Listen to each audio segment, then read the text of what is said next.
Now, we also have different principles and indicators of student assessment or assessment of student learning na we can follow or we can adhere to.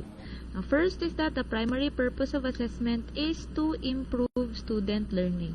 It should be something that will help our students to progress and improve. Ganyan. Now, this is simply a recall of our previously discussed na principles. So, I will be fast in this aspect or in this area. The second one is that assessment for other purposes should support student learning. Kasi minsan, assessment should be used in order to help the learners or to become a support to improve learning. Recall na meron tayong different functions of assessment, like it can be for diagnostic purposes. Hence, it can help us support na okay, dito pala yung weak areas mo or dito yung strong points mo. So, pwede na dito tayo mag-focus or pwede na yung weak points mo, kailangan natin na i-improve. Yan. That is part of using assessment for the purpose of supporting our student learning.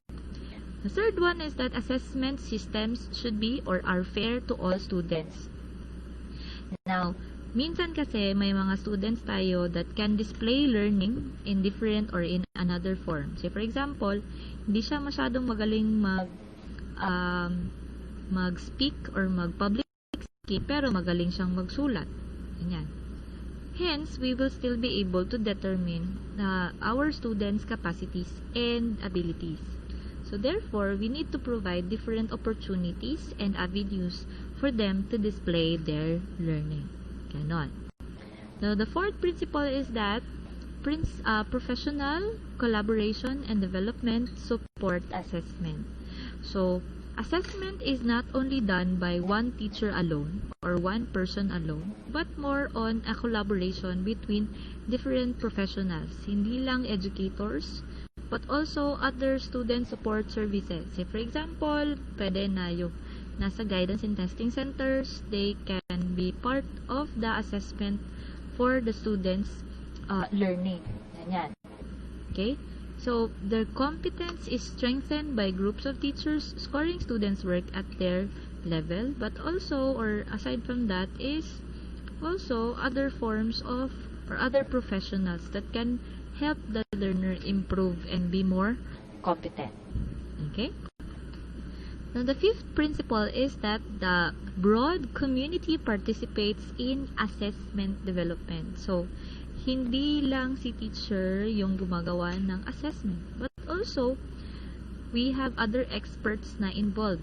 Say, for example, yung nasa industry, yan, yung ibang experts, yung parents, yan. Now,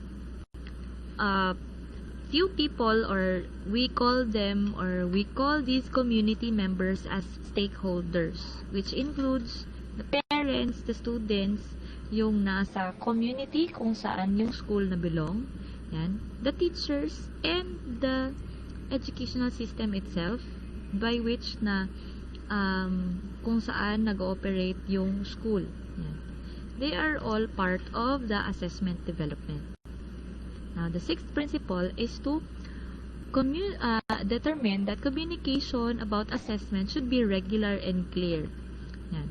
That is why merong schedule for parent-teachers conference, yan. Or sometimes the teacher will ask parents to come to school in order to communicate to the parents or guardians kung ano na yung status ng learners nila. Now, that is part of assessment procedures. Kasi nga, you need to know what you are capable to do, what you need to learn, and what should be done in order to facilitate improvement. Okay? Hindi lang sa parents, but also to you as students na concerned. Now, the seventh principle is that assessment systems should be regularly reviewed and improved. Okay? Kasi nga, the world is changing, we are globalizing, and at the same time, our educational processes are also improving. Now, recall na, say for example, ngayon, we are doing the new normal. in terms of teaching learning processes. Hence, kailangan din i-ensure na yung i-implement na system should be beneficial to all students. Ganyan.